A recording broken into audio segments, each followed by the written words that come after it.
money. That's what I always say. You always follow the money. Yeah. This is Follow the Money with Mitch Moss and Pauly Howard on VSiN.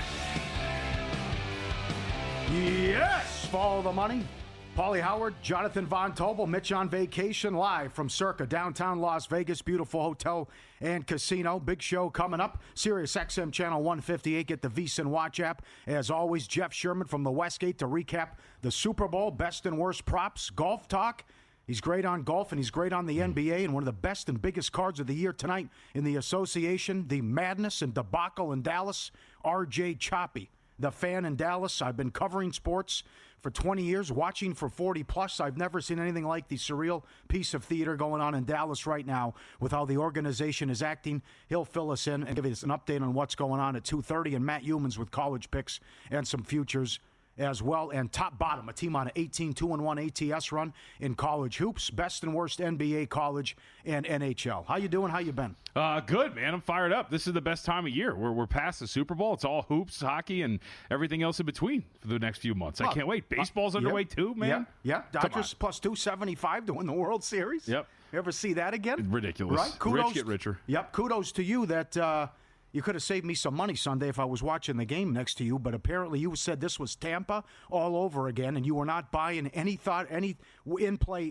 opportunity Kansas City would come back and even compete in that game. Yeah, we were talking. We were sitting. It was me, Mitch, Mike Palm, and I was discussing with him. Like, I turned to Palm and I was like, "Look, this might be Tampa in the second quarter. The way that he was running for his life." Yep. We got to halftime. They were talking to me. What was that? It was a team total for Philly was 6.5. Yeah. The number, everything. I just didn't understand this blind belief in that a team that if you stripped everything away in terms of the narrative and looked at them from a roster standpoint, from a number standpoint, why this was at where it was at. And sure enough, it played out that way. That was an ass kick in every which way. Mm-hmm. That was really impressive from Philly. But yes, it was a good day. One of the best Super Bowls, if not the best Super Bowl I've had. So hopefully I don't give it all back here in the next couple of days. Yep. I got to give Chris Russo credit too, because he picked Philly in a blowout, but he used the rationale of the last time we had a number one team that had number one defense and number one rushing attack. Sure. Was 92 Dallas, and that was 52-17, whatever that was, in the Super Bowl. So it played out that way again, and to be 40-6 in the fourth quarter was nuts. I just met Scott from Kansas City. He came down to say hello. He said he's still licking his wounds, and he was stunned as well. And then some criticism of Reed for what happened. No creativity, and abandoning the run early. Abandoned it. I think were their first 7 plays all passes? I don't think they ran the ball for a minute. So I don't even know if you abandoned it as in they didn't even try to use it to begin with. Fair enough. But look, the interior is pretty big, so maybe you thought you could throw the ball and try to get something going with yards after catch.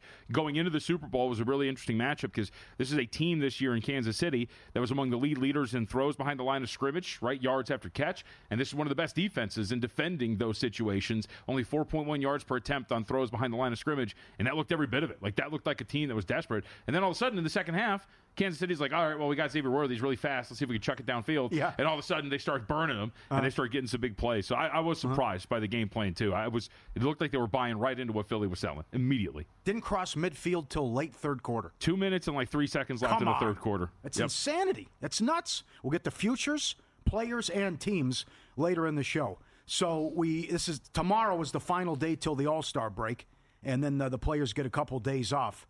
Do you have any interesting picks or tidbits on who to fade and who to follow when we get to the second half of the season? I mean, I think there's a couple of teams that you really look at, right, as we play resumes here.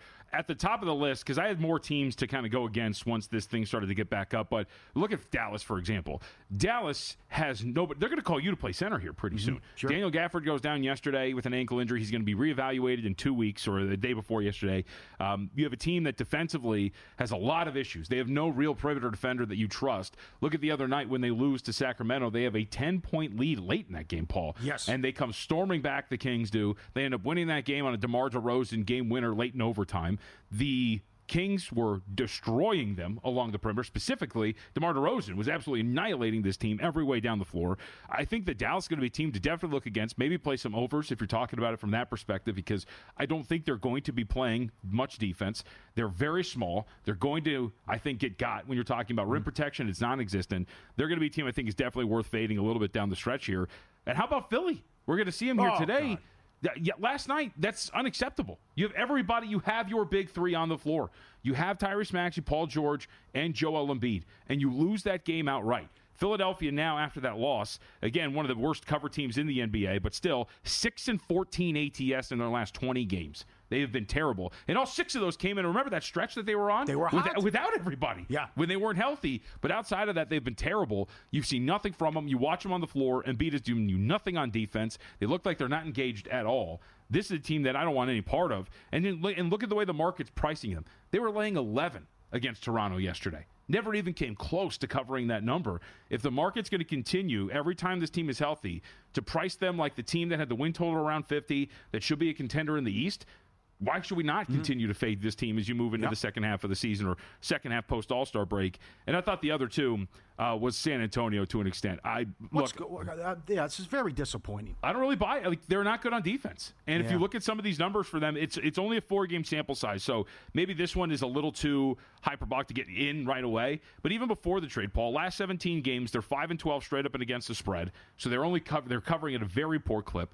Some of the numbers for them together here. Spurs overall, with the Fox on the floor, it's fine. They got a +3 net rating, but the defensive rating's 118.9.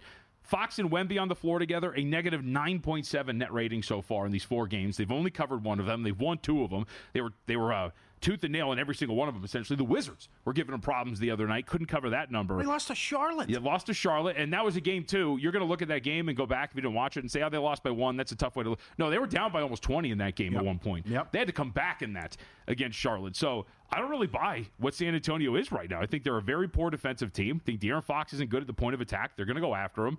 I think it's a team that is going to be rated pretty high here, too. So I would definitely look to fade those 3. Dallas, Philly, San Antonio, and one to follow, too. As I just mentioned, Toronto's been playing some really good basketball. They're healthy now. They're a lot better than I think the beginning of the season it looked like. I actually have them in the Westgate win total contest here in town. I've got them over their win total because I thought they'd be better. They got ravaged with injuries. Barnes missed time early. But if you look at their last 17 games, 9-8 straight up. They've covered 12 of those games. I think they're going to be a team that is going to really be a pain in the ass for a lot of these teams as we head down the stretch. And they're not trying to lose. That's the other part, right? They go and get Brandon Ingram and sign with the extension. He's going to be back. You have Barnes. You have Emmanuel Quickly, RJ Barrett, these guys that I think can give you a little bit more upside down the stretch here, too. And you're going to be catching some big numbers again today. Opened as 13.5-point underdogs to Cleveland. Mike Palm asked me about how I feel about my future on Philly to miss at +140. Now it's +210. Yeah. Which, well, the Bulls are completely given up, and they're awful. I mean, you saw what happened last night. More on that coming up, but it's can they win a couple games in the play-in? I don't know, but certainly I got the best of the number now with what that's gone to. And the other thing with Dallas, it hasn't played out that way in the arena, but it's a road game outside the arena with fans protesting, and they have fake funerals and what's going on there. Bring him back. He's not fat. Yeah. And the GM getting death threats. So they support the guys once the game starts, but that is just weird. And crazy atmosphere with these Mavs home games, and they're a 7-point dog tonight against the Warriors. So I'm with you on that one, and who knows when AD comes back as well. So that's a lot to follow there, and a lot of good information as well. What do I do with Atlanta, who traded some key pieces, but it played well? I don't know. Look, now I am hoping that they can pull this thing off because back a little while ago I bet them at +210 to make the playoffs, and then they kind of went through a swoon, but they're kind of right back now. You mentioned the stretch that they're on, Atlanta. For those who haven't been paying attention, they've covered 6 straight, 8 out of the last 9. They have been playing a lot better than I think we thought they were going to. They had Jalen Johnson, they had DeAndre Hunter, they had Dyson Daniels. Those 3 with Trae Young were awesome. Johnson gets hurt, they trade away Hunter, and you're thinking they're going to be dead, but they're very competent, and I think Quinn Snyder's done a pretty good job. So one of the things that I brought up to you, look, right, we were looking at 5-1 here. You can find 6-1 to win the division. They're all within a game of each other. Yeah, Miami, Orlando, Atlanta, and of the 3, Atlanta's playing the best basketball. Yeah. Orlando stinks on offense. They've been one of the worst offensive teams in the league over the last 15 games. Miami, one of the worst cover teams in the NBA in terms of spread differential. They've been awful over the last 18 or 20 games or so. And, I mean, obviously we know they've been stripped down. No Jimmy Butler or Andrew Wiggins to show for it. You get the 5 seed. Yeah. This is unbelievable. Atlanta, though, I mean, why wouldn't you? You still got Trae Young. He's dealing with tendonitis in the Achilles. He's been playing almost every single night. At 6-1, given where these other teams are at, why not? How many teams can win the West? 1.5. Come on. I love Oklahoma City. So do I. The ramifications, Go ahead. like all these trades, Yeah. I bet them to win the West. You were concerned about Dallas. Yes, that's the thing. Yes, Yeah. I was. Bad matchup, not afraid of them. Yep. Sure. Not afraid of them. Beat them last time. Yep. A plethora of bigs that you were going to be able to go after them with. Now, Oklahoma City, they've sized up a bit, right? We've only seen Hartenstein and Holmgren for a little bit, but that was the case, right? They got another big. They were supposed to be able to match that if Dallas had it. But now that that's broken up, I mean, look, I know social media loves the Lakers. Let's pump the brakes on beating up on the Jazz, right? Because everybody come on. They're playing well, though. I mean, they are. They are. see. But let's see what this is, because Oklahoma City is romping through everybody. I'll give you one example. Go back last Saturday, Paul. I thought, to me, this was like the cincher dagger that's all over with. Memphis is coming off of 2 days of rest, sitting back and waiting for OKC. Yeah. OKC's on the second leg of a back-to-back, third game in 4 nights. The worst scheduling spot you could possibly imagine. And what did OKC do? They went in there and romped them. They're up 28. Yep, they absolutely smoked them. Yep. This is their conference, dude. I don't think there's any question. Denver doesn't guard anybody. Play some defense. They stink. Gotcha. All right. Lakers give them a shot, maybe. We'll see. Look, we have Luka and LeBron in any one series. It's going to be a pain in the ass. How about Reeves? All of a playing sudden as well. I know this. Now is they're giving him the runway because they know in the next couple of weeks, like, buddy, you're a catch and shoot threat now. Ain't nothing else. Yeah, whether you're at home or on the road or on the go. More ways than ever to tune into VSiN. Stream us live, VSiN.com, VSiN Watch App, YouTube TV, iHeartRadio, Fire TV, Roku, and now Sirius XM Channel 158. Everything up there. Excellent job. And find us and tell your friends, Sirius XM Channel 158. Biggest card of the NBA season tonight. We'll go rapid fire. Who's in? Who's out? What's moved? Trends as well. And a trend on one game. This team has covered 8 in a row against their opponent and 11 of 14. All that coming up next. Follow the money. Pauly Howard, Jonathan Von Tobel from Circa, Sirius XM Channel 158, the Sports Betting Network.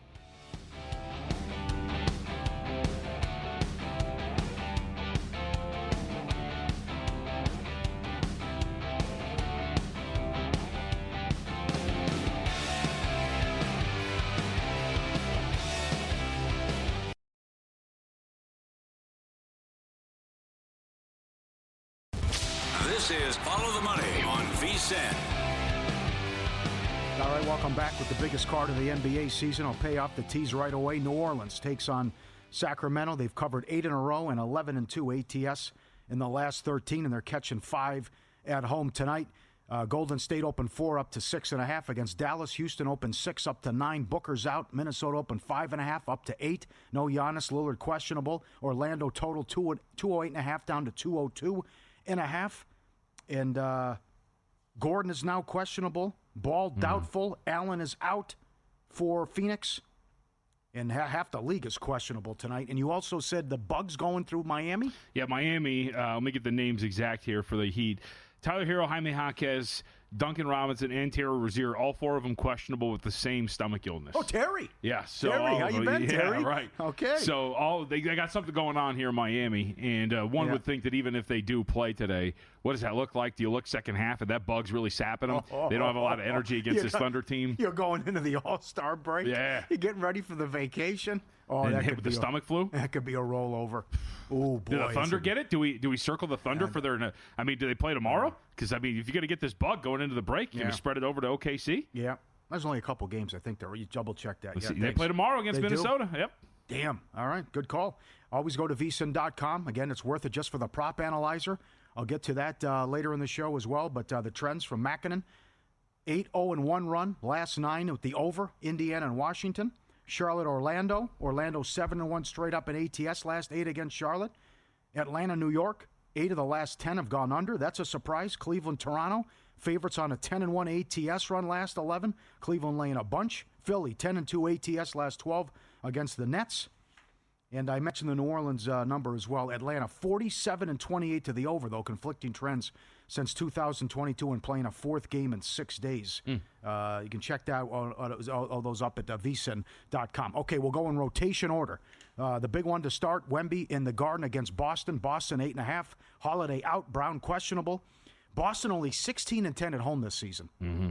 They lost to Dallas laying doubles. They lost to Atlanta laying doubles. They lost to Chicago laying 14. They lost to Sac laying doubles. They lost to Philly on Christmas, and they went to Toronto and got beat as well. Do I get a big performance here out of San Antonio catching 8.5. What do you think? I laid 8 with Boston. I think that this is pretty cheap for the Celtics, especially when you consider market seems to believe that Jaylen Brown's coming back. Some overnights were 7. Now we're up to 8.5.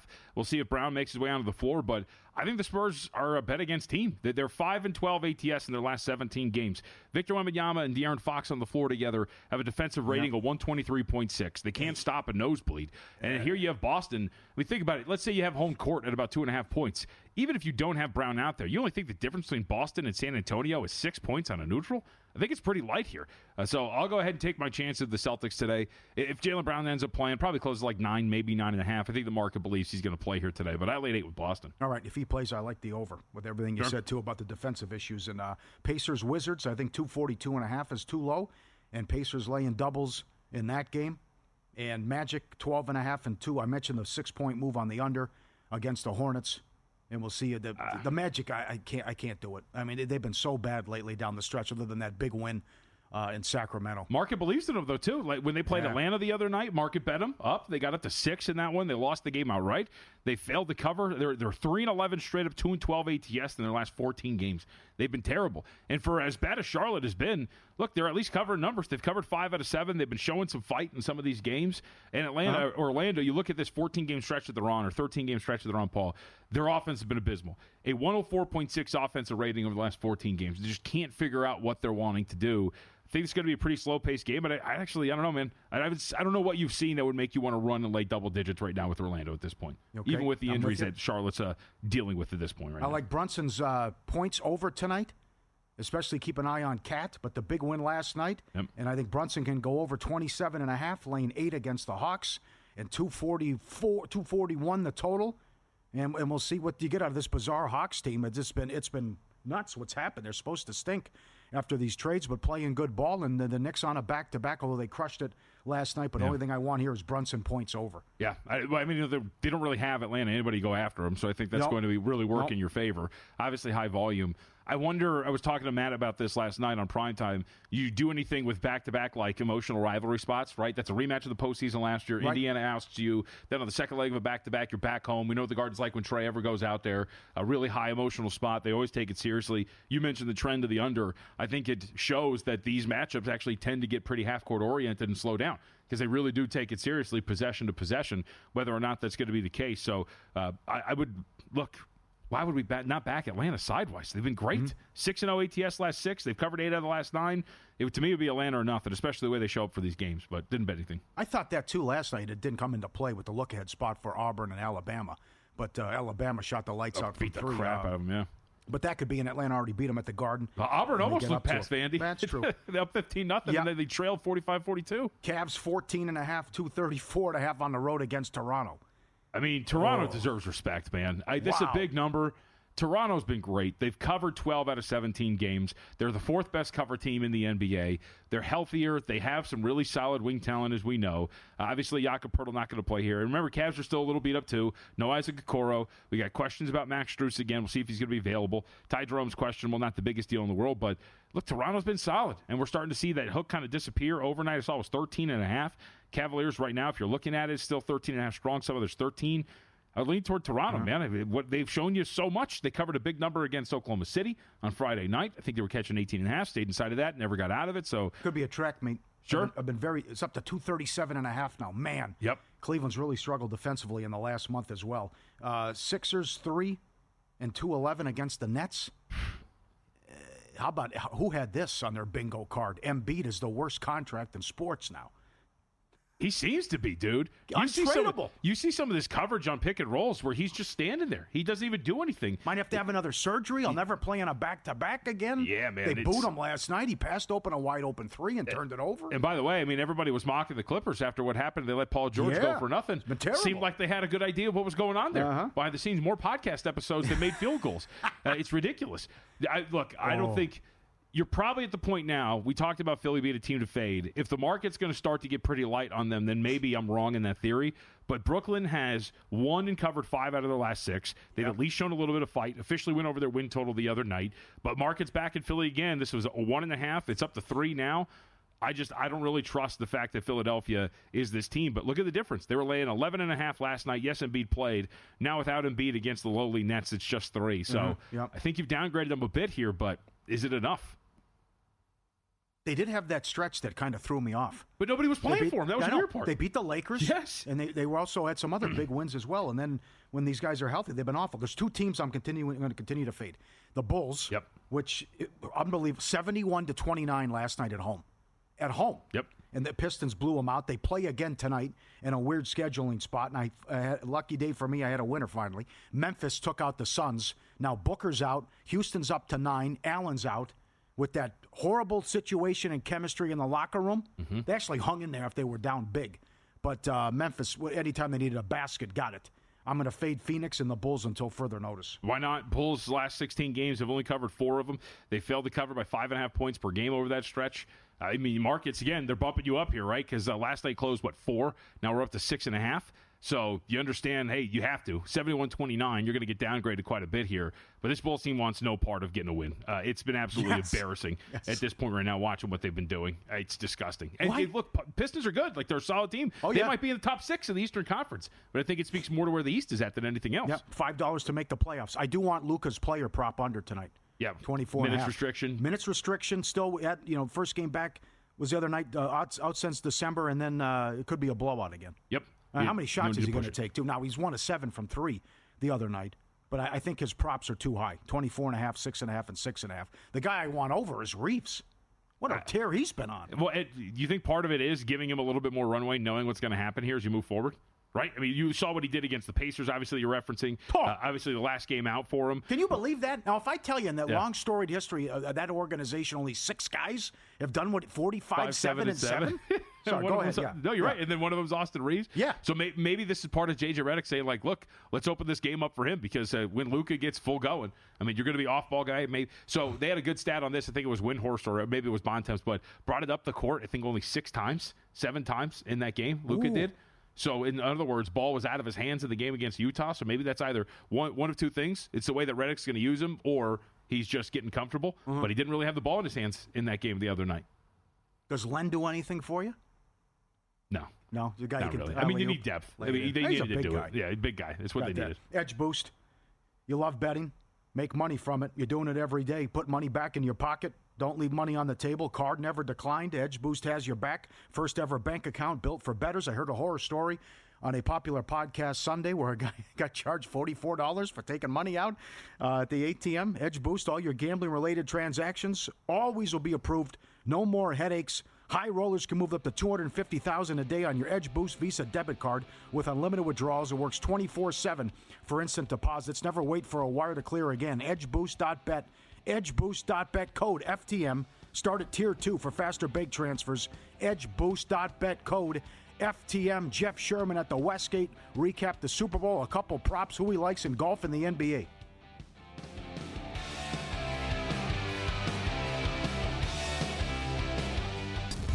This is Follow the Money on VSiN. Developing situation in the 98th minute. Everton with the equalizer against Liverpool. But now we go to VAR to check the offsides. And this must have been a nice ticket. Now they're checking. I always love this. Plus 360. Yeah? Yeah. They always, they said 5 minutes of added time, yet the goal occurs in the 98th minute. About what happened, right? Oh, the shenanigans in soccer. So we'll see if it sticks here as they're looking at the review. We'll see if Everton gets the equalizer. Jeff Sherman joins us now. Oddsmaker, manager at the Westgate down the street. He's on the Progressive Guest Line. Follow him on X. Does a great job at golf odds. How was the Super Bowl, my friend?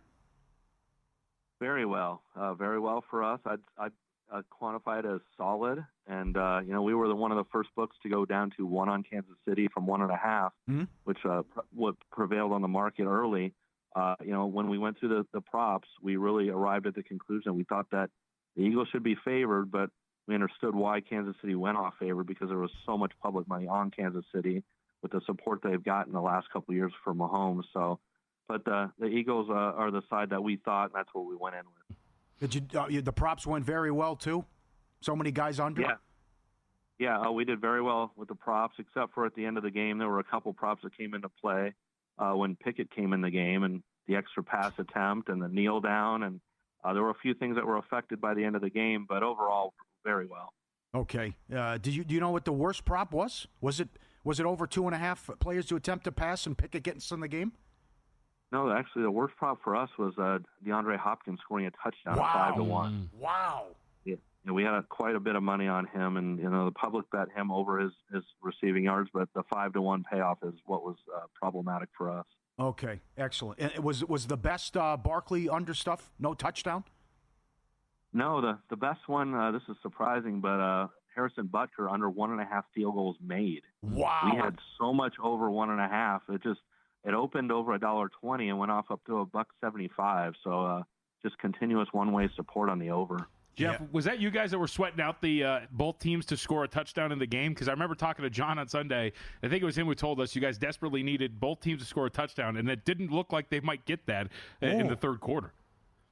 Yeah, we had some liability on that, and there's always on those type of things with, you have so many index props, and you have, Kansas City not ending with a touchdown and paying off nicely, and so there's no question that there's liability all up and down the board, and you're like, what do we need here? What do we need here? And that was one of them.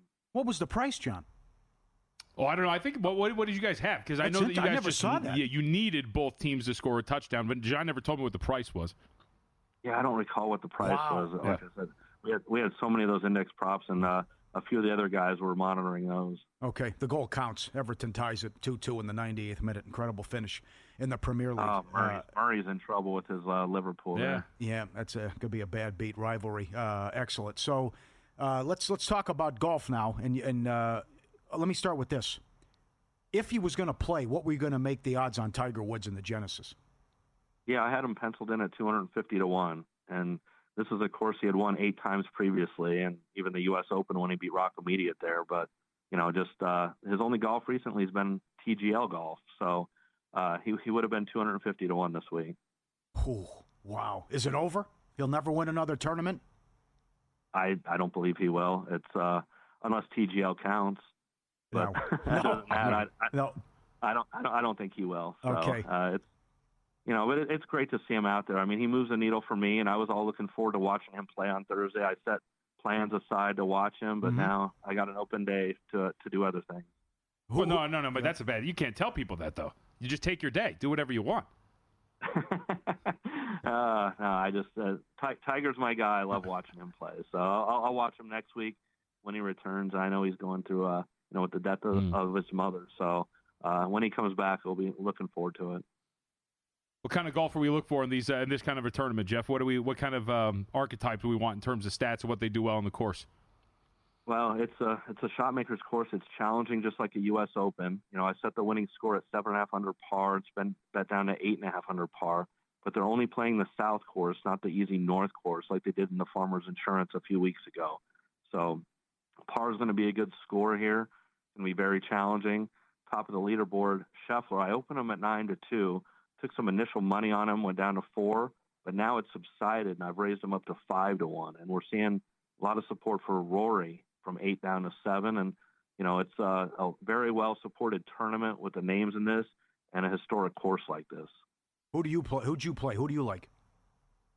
I didn't get too involved because I've been so deep into the football and wrapping that stuff up. The only thing I put a small amount on is Rasmus Højgaard, 40-1.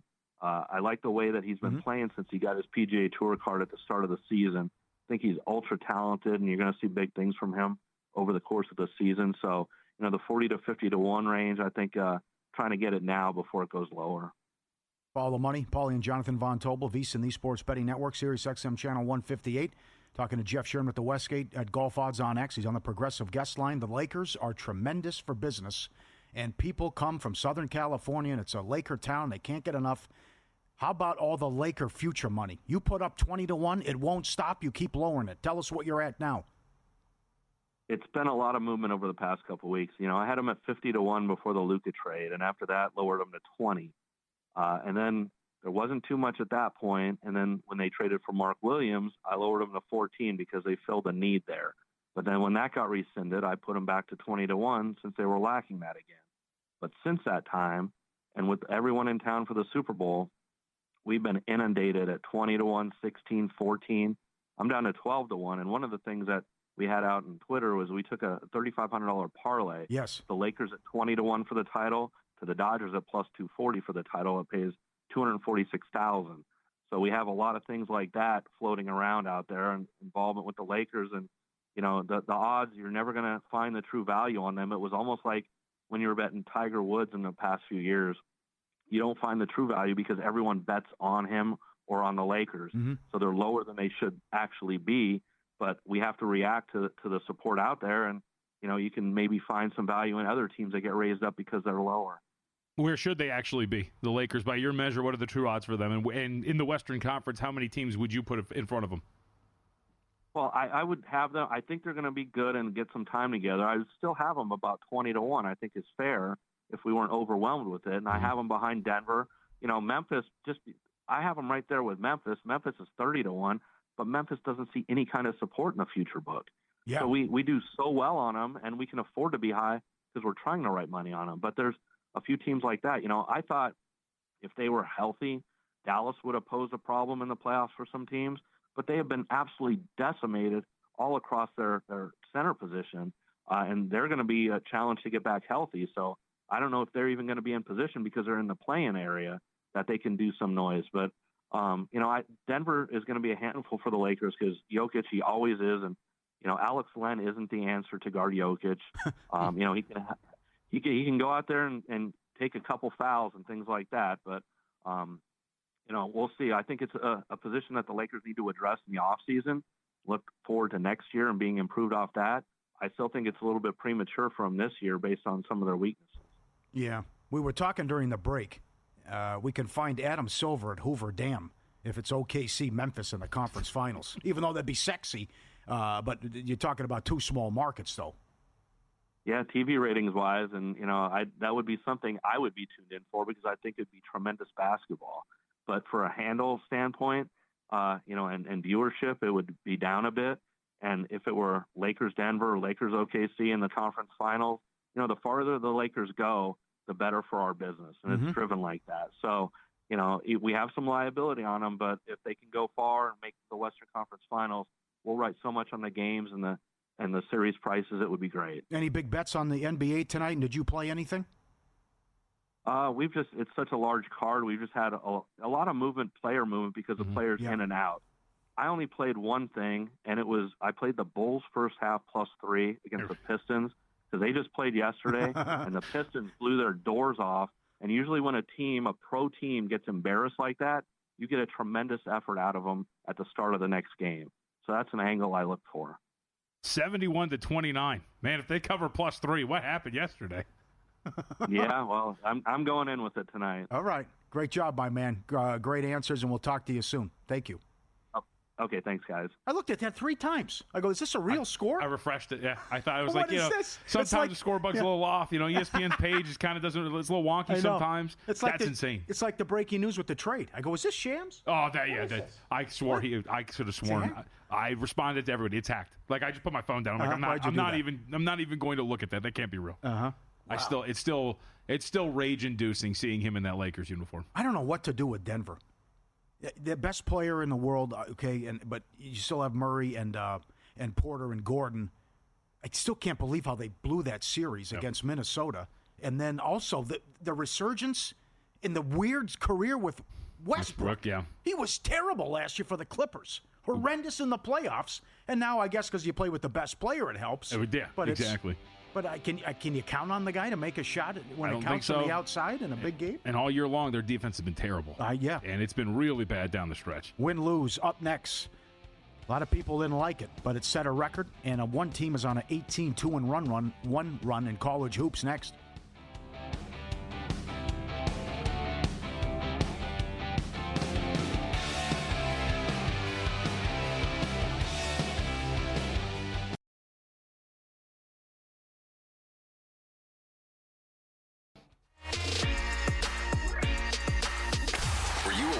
Night? Wow, winning. Or was it a rough one? Well, they can't all be winners, can they? Loser! You're a loser! Pauly Howard recaps the night in sports betting in Win Some, Lose Some.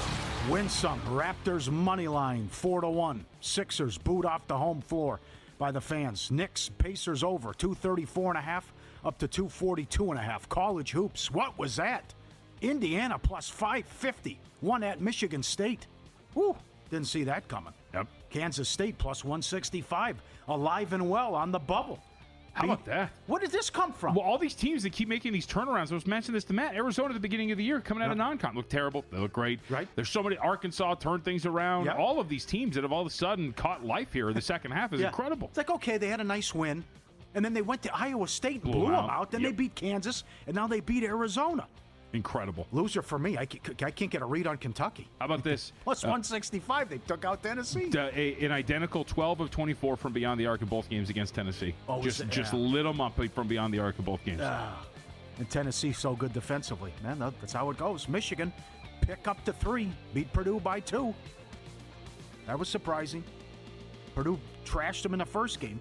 Champions League, Real Madrid plus 250 came back to beat Man City, and it just went final. Everton-Liverpool draw plus 350 in the Premier League. Subscribe, be part of the team.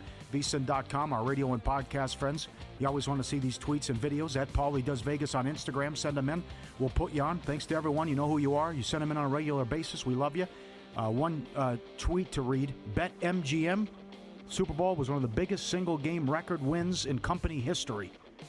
What transpired? Which, as Aaron Renning said, 62 points, yet most people go under? Yep. Bizarre. I think it was Patrick Everson who had told us when I was doing the pregame show for ESPN Las Vegas locally. I think it was MGM that had 36% of same-game parlays with a Saquon Barkley anytime touchdown leg on it. There it was. How about that? Wow. 36%. That's crazy. I'm a little freaked out here, John. Look at this. This guy would come. Look at the death stare from this dog. Oh, buddy. Look at this guy. I don't want to cross him. Why would you right? feel comfortable? Oh, man. I mean, somebody did something wrong. $20 says its owner is a feeble old lady that can't control it either. How many times I see some of these massive dogs walking down the street and it's a 90-pound lady who has no idea what she's doing with it? Oh, really? Oh, yeah. Oh, no. Good-looking dog, but he is built like a tank, and if he looks like he's pissed off. He comes right at you. It could be game over. No, thank you. Good point about the owner. Absolutely. Here's the team we're talking about. So while we were on the air, there's and thanks to Brian Edwards pointing it out, a couple guys were out. The star player for San Jose State. San Diego State from 5.5 up to 10. Down 17 at halftime. Yep. And then started off with a 17-0 run. But they won by 3. Kid almost made a full court heave at the buzzer that sent it to overtime. San Jose State now 18-2-1 ATS run. Miles done such an incredible job over there. He's awesome. You got to look for a different job after this. You can't keep playing in front of 20 people in that event center, as they call it. There's a lot to that, right? Yes. It doesn't feel like you're playing in a game because there's nobody there. Well, that's why you get some of these teams that go there, they fall asleep. New Mexico's been one of the best teams in the country. I know, there you go. Over the recent stretch. Yep. The lone blemish on their resume in the last 15 games, they went to San Jose State after they beat up on San Diego State, fell asleep, and lost the game. Mm-hmm. We are united. And a lot of people didn't like it. It set a record. Kendrick Lamar halftime show. More than Michael Jackson, who had the record. 133 million people watched the halftime show. I watched it again last night. He did a good job. It was great. It was very good. How about the whole crowd yelling A minor? Think about that. Pedophile. It's great. Yeah. He did a diss track that became one of the biggest hits ever. Did a great job with it. Everything about it is fantastic. It's well written. Never have we been more united than uniting against Drake in this song. And it goes to show, you make a good song. I think you'd be united against any front. But he was great. The performance was fantastic. What made the performance was the subtle smile as he's performing, getting closer to the line. That maybe he can or can't say. The NFL wouldn't let him say pedophile. Yep. But the crowd did for him. Oh, and Serena there. Everything down to the chain, everything tied back to Dave Free. For people who don't know it, go look it up. He was great. It was a great performance. He has thought of everything. Everything. As you said during the break, yeah. I can't believe the whole stadium yelled A minor. Everybody. I can't believe that. Even if you don't like him, you know the line. Yeah. And that's the best part about it. Yep. 133 million. Lose some. Bulls down 71-29 at halftime. We'll see if they respond tonight. I don't have my fingers crossed. Grizzlies. Suns over. 237.5 up to 243. No good. Sixers. 7.5 up to 11. Luton Town just went final. I have them on an 0-14-2 run in road games. 14 losses, 2 draws. They just got beat in the championship league. College hoops. Miss State +3 went off the favorite. Florida routed them in the second half. What a back-to-back for the Gators. St. Mary's from 9 up to 13. Won by 9. Got caught here. There was the information that the two players for Santa Clara weren't going to be available. Got in at 10.5, closed 13, like you said, and looked like they were going to do it. They were up by 8 at halftime, but ultimately couldn't get it. Ended up winning by 9. Tough. Yep. San Diego State 5.5 up to 10, and one bad beat. College hoops, Richmond +5. They lost by 7 in overtime, and Dallin Cuff was total. The George Mason game went over in overtime as well. And he had, I think he said St. Louis was on a 12-1 under run. Mm-hmm. Sports betting never slows down, neither should you. Daytona 500 this weekend. Got NBA, NHL All-Star games, PGA Tour, and the MLB season. You saw Blake Snell. You saw the guys reporting. Are the Cubs going to get Bregman? March Madness coming up as well. VSiN Pro subscription. Get it now as little as $9.99. Cheaper than a box of donuts at Pink Box. Got to get it. Bill 80's daily email. Every best bet, every host, every guest. The Mackinnon trends. It's worth it just for the prop analyzer. VSiN.com/subscribe. Oh, I forgot one. Sorry. A couple lose some. How about the Ryan Kramer? How about this? And I know Mitch had it too. If you guys could throw that. Oh, we were watching together. Yep. Oh, he had Dotson 90-1 first score. Paid $4,500. Down at the 1. Still hurts 48 hours later. Yep. Tough one, Mr. Kramer. Yep. And Jim Root. UCLA in the Pacific time zone. 17-2. UCLA in the Mountain Time Zone, 1-0. UCLA in the Central or Eastern Time Zones, 0-5. I respect Cronin digging in on the travel gripes and making a point. Oh, that's something to follow too. Yep. Just like we saw with football. And what are you going to do though? Yeah, I know. Are you part of the conference now? Yeah, it's the way it's going to happen. Yeah, it's a joke. Absolutely. Yeah. At least you're keeping them out there, right? They're not going to travel back, do they? That's going to be one of the things, too. You got to go out to Illinois, and what do? Come back, and they go back out to Indiana? Because they play them on, Friday or whatever it is? What would you do if I make the SEC, give you the SEC pick 'em against the field? I take the field. Yeah? Yeah. I was just going to say, so Lenardi has 13 teams in. He has Tennessee, Auburn, Alabama a 1. He has Florida A&M a 2. He has Kentucky a 4. He has Ole Miss a 5. He has Miss State a 7. The other teams are worse seeds than that. Sure. You could have 3 of the 4 top seeds in the same league. I mean, just the general randomness of the tournament, as we know. Like, I'll take that on my side, absolutely. I think we've seen some flaws in quite a few of these SEC teams as well. I mean, you look at with Kentucky, for example, dead last in SEC play in defensive efficiency. Yeah. Tennessee, a team that is overly reliant on their three-point shooting and couldn't find the inside against the worst interior defense in the conference last night, Kentucky. I think you look at Auburn as well. Some of these performances, man, Florida, you're scrapping with Vandy after you're up 15-0. I think a lot of these teams are a little bit more flawed, and I think there's something to be said. We always talk about Gonzaga, right? You got to play in a tougher conference. And sometimes playing in a tougher conference like this wears you down. And then you get to the tournament. That's and you're true. Right? And think about all the years, Paul, how many times were we talking about the Big Ten going into the tournament for years? Man, best conference in the country. You grind you cut your teeth. It's going to be fantastic. And then you get to the Elite Eight, and there's like one team left. Maybe. I don't think that's going to be the case. When you look at the rest of the the country, and the teams that I'll get, Duke, Houston, some of these other squads, the way Purdue's been playing, these Big 12 teams, I'll take a shot with the field over the SEC for sure if you give me that option. Florida has to be in that discussion now, too. I mean, to beat these Auburn. Wins? Yes. Yeah, back-to-back. I mean, they're right up there with the big boys as well. I don't trust Tennessee, although they had the big good run last year. But the other teams, you can't. Yeah. Humans and I have talked about this a couple of times now, especially we've been on in their 2 losses to Kentucky. Yeah. It's just you're on offense, you're chucking it up. Mm-hmm. You've got no interior presence. I think you're shooting under 50% on 2-point shots against conference opponents right now.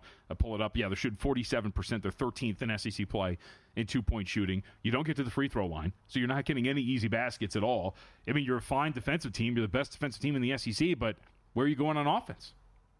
You don't have any shot creators. I like this team that's playing tonight at 3 Pacific, 6 Eastern. Early game, by the way. Check it out. St. John's. They're laying 2.5 at Nova. So think about the losses. They blew those games. Yeah, of course. So I've got them at 60-1 to win the part of the futures portfolio. You love the way they play defensively. You love the way that they force turnovers. The thing that really bothers you, they cannot shoot at all. They suck from beyond the arc. They're one of the worst shooting teams in the country. And that does worry you if they're going to trail in some of these games. Like, I think they're going to be a team that really desperately needs to play with a lead, and then you can jump passing lanes, get aggressive, right, get those easy buckets. But everything else, they play some tenacious defense, and they're great inside, man. Yep. Top bottom coming up next. The best teams, ATS, college hoops, NBA, and the ROI with some great numbers in hockey. Straight ahead, VSiN, Follow the Money from Circa, Sirius XM Channel 158. Get the VSiN Watch app, the Sports Betting Network.